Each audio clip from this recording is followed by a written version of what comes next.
magazine bi di édition du soir moom mbégte di dalal monsieur Khadim Sall bokk ci parti Soppi Sénégal moom lañ fi dal na waxtaan ci mbirum politique waaye du ma ci wéet benn yoon Pape Sané mooy sama chroniqueur du jour Pape Sané nuyu naa la. fay naa la soxna Khadija amaan mbégte teew fii nuyu sunu invité bi sunu mbokk yi ñuy seetaan waxtu bi bu jotee. d'accord alors monsieur Sall ñu ngi la nuyu bu baax a baax. merci madame Sylla maa lay nuyu di nuyu Pape Sané di encore mbégte ak contentement bu rëy teew ci plateau Walfadjri TV di def rek benn précision que Soppi Sénégal nekkul parti politique mais plutôt une coalition de partis politiques mais je suis bel et bien membre du Parti démocratique sénégalais. D'accord, merci pour cette précision. Alors pour l'actualité du jour Pape Sané ñu commencé ko on a am nañu maire bu bees fii à Dakar donc madame Ngode Meng première adjointe au maire de Dakar moom mooy assurer intérim pour 2 ans ginnaaw ba ñu le préfet de Dakar constaté la démission de Barthélémy Diaz en tant que conseiller municipal. waaw tout à fait mu nekk une nouvelle bi nga xam ne qui était attendue au moins dana permettre une chose mooy que la ville de Dakar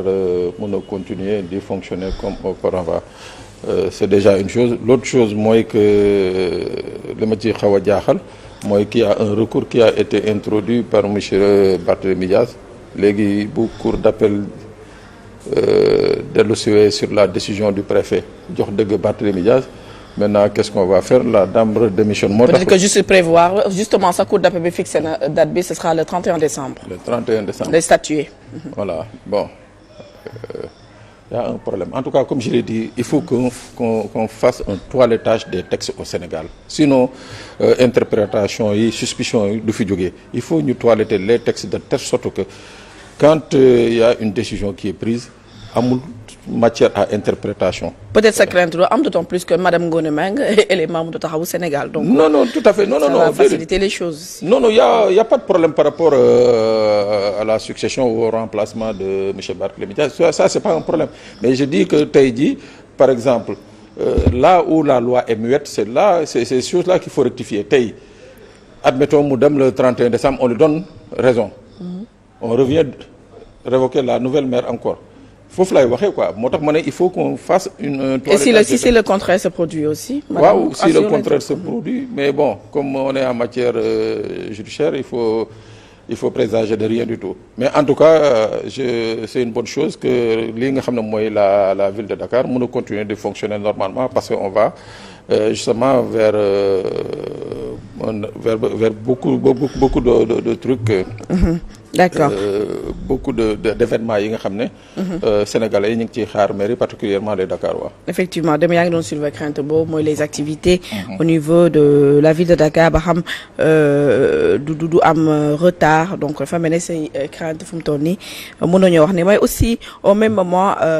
Pape Sané donc le directeur général de SOMISEN Ngagne Demba Touré moom mi ngi annoncé que ni dañuy lancer benn audit financier ci képp société yi nga xamante ne ñoom ñoo nekk. ci bopp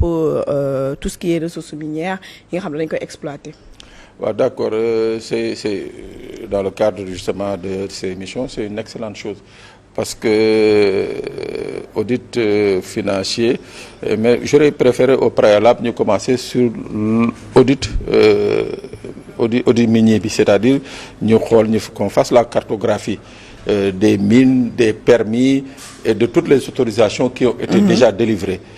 Après nag bu ñu ci paree nag soog a ñëw def l'audit financier de justement ces sociétés qui exercent parce que il y a beaucoup de sociétés yi nga xam ne ñu ngi fii am nañu permis am nañu autorisation te boobu léegi exploité guñu donc on voudrait savoir les raisons pour lesquelles exploité am na ay sociétés yi nga xam ne ñu ngi exploité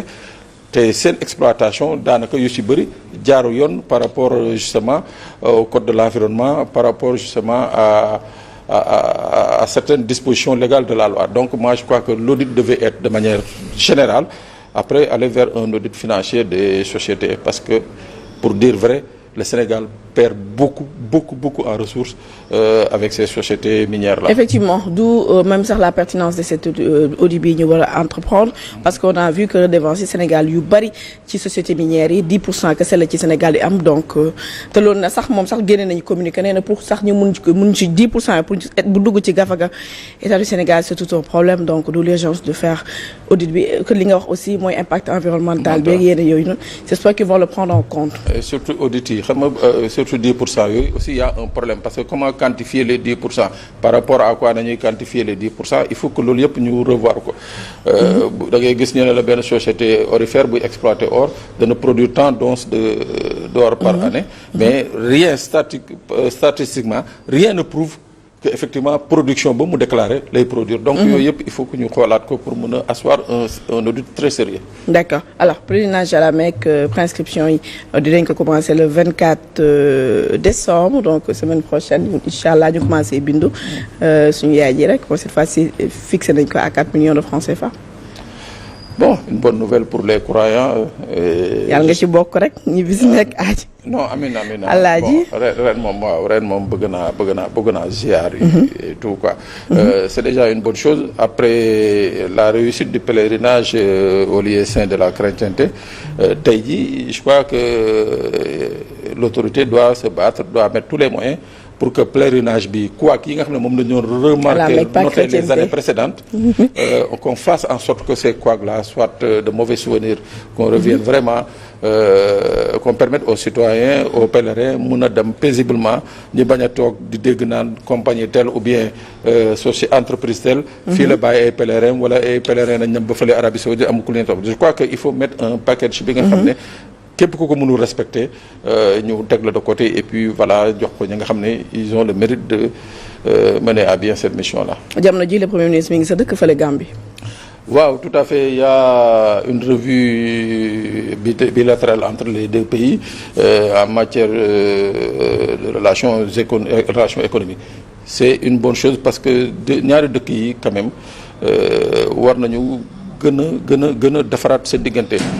De 80 je sais pas de 57 ou 87 milliards. 117 milliards la wax. 117 milliards non on est aujourd'hui à 117 milliards. Ouais. Mais auparavant je crois qu'il y a. 90 milliards. Ouais, on était à 90 milliards donc ça prouve que les échanges c'est assez fructueux mais il faut aller de l'avant parce que deux pays li ñu mën a échanger. En matière économique matière culturelle et tout dafa war a romb ce stade-là parce que il y a pas de raison c'est normal qu'il y ait une rivalité entre deux États mais ñaari dëkk yi boo gisee seen nu ñu bindoo dañu war a fexe ba nga xam ne seen coopération soit un exemple pour tous les autres pays de l'espace CEDEAO et de l'Afrique. D'accord, l'information boobu sax c'était hier on n'a pas eu l'occasion d'en parler Conseil constitutionnel qui se dit incompétent ci composition bureau assemblée bi nga xamante ne groupe parlementaire Benno Bokk Yaakaar dañ ko saisiroon. waaw c'est pas une surprise dans la mesure où on l'a toujours dénoncé ici que le Conseil constitutionnel tant que ni ñu ko tëggee nii il est limité ci ses pouvoirs donc am na li nga xam ne boo ko ci saisiré de facto dañ la naan ñoom ils sont incompétents moo tax il faut aller non seulement vers une cour mais il faut aller vers une augmentation des pouvoirs de cette cour-là faire en sorte que pourquoi pas le Sénégalais que je suis le citoyen que vous êtes ou monsieur puisse légalement saisir le Conseil constitutionnel c'est-à-dire il faut qu'on aille beaucoup plus loin il faut pas ñu koy restreindre ci benn carcan ba nga xam ne saa yoo leen saisiré ñu ne la non lii mënuñu ci wax parce que effectivement c'est la loi qui les restreint donc bon c'était pas une surprise c'était bien tenté pour l'opposition d'introduire de saisir le Conseil constitutionnel ils sont bon l'histoire se répète en 2022 aussi ba Pastef saisiré leen aussi pour composition bureau bi c'était la même réponse ils étaient incompétents ils s'étaient déclarés incompétents merci Pape Sané pour le décryptage de toute l'actualité de cette journée alors Khadim Sall di fàttali ni yow yaa suñu invité du jour donc avant muy dugg sax ci waxtaan bi l'actualité yi ñu fi wax lépp ak Pape Sané ban moo ci gën a attirer sa attention. Bon d'abord pour comme maa ngi toog fii pour préciser benn affaire rek boo xamante ni peut-être aujourd'hui c'est dans l'ordre normal des choses que Madame Mbengue assuré intérim mu Barthélémy Dias mais elle n'est pas encore installée et puis comme ni ko Sané waxee le maire de Dakar Barthélémy Dias introduit un recours donc même si ce recours n'est pas suspensif c'est-à-dire que dans l'ordre normal des choses il faut que mairie bi continue fonctionner mais elle n'est pas officiellement installée du fait que su fekkente ni cour bi génn na benn décision boo xamante day jox dëgg Barthélémy Dias intérim bi la ñuy delloo mu continuer nekk comme le maire de Dakar mais pour le moment tant qu'on n'a pas aller aux élections pour installer un nouveau maire il y a pas encore un nouveau maire truc moom il assure juste le bon fonctionnement de la mairie en assurant peut-être l'intérim. Mais pour le moment il y a un recours qui est introduit. kon mënuñu woon a wax pour mu toll nii ne moom installé nañ ko ou bien Barth n'est plus le maire. Constat bi mooy loi dal na ci kawam effectivement il ne peut plus exercer ses fonctions de maire de Dakar dafay toog xaar kii boobu lu ciy génn ñu mën a xam ba xam mooy ñëw dellu si waat nekk maire. il a annoncé tey que ni day wax avec la presse ci bureau est-ce que am na droit occuper bureau di fa. Bon, ça reste à voir. Est-ce que réellement si bureau la nekk est-ce que par élégance également on lui a pas permis au moins d'entrer dans son bureau ou bien récupérer ses affaires personnelles et il peut en profiter peut-être pour def benn interview. On ne sait pas réellement l'authenticité réellement du lieu où se tiendra cette conférence de presse donc mënaguñ ci avancer en quelque sorte mais effectivement. wala mën na nekk coup politique aussi benn. waaye mën na nekk coup politique. mais actuellement c'est une bataille politique boo xamante ne ñëpp xam nañ ne bon il y a un constat qui est là que niñ ko démettre même si loi moo ko wax mais manqué na peut-être benn élégance jàpp na ne c'est un règlement de compte politique moom tam aussi il est dans la logique de se battre et de s'opposer pour que moom qu'il soit plus rétabli dans sa fonction de maire. Mais vous constatez carrément que droit a été respecté, que fu mu toll nii c'est le droit qui a été dit. Ouais, par élégance. En matière de droit, il n'y a pas d'élégance. En matière de droit, il n'y a pas d'élégance politique, mais à ce moment lañ mën a évoquer mais amuñu fenn foo xam ne man personnellement gis naa vice de forme ci destitution c'est vrai am na loo xamante ni peut-être ñoom seen compagnonnage d'avant mënoon nañ ko ci sàmm mais tey tel n'est pas le cas ils ont mis sur la table un article boo xamante ni loo ci mënti wax démettre na conseil municipal bu nekk et de facto dafay perdre son mandat de maire. loolu moom c'est un constat qui est là. D'accord alors gis na yaa ngi ko doon wax sànq di wax ni Soppi Sénégal du parti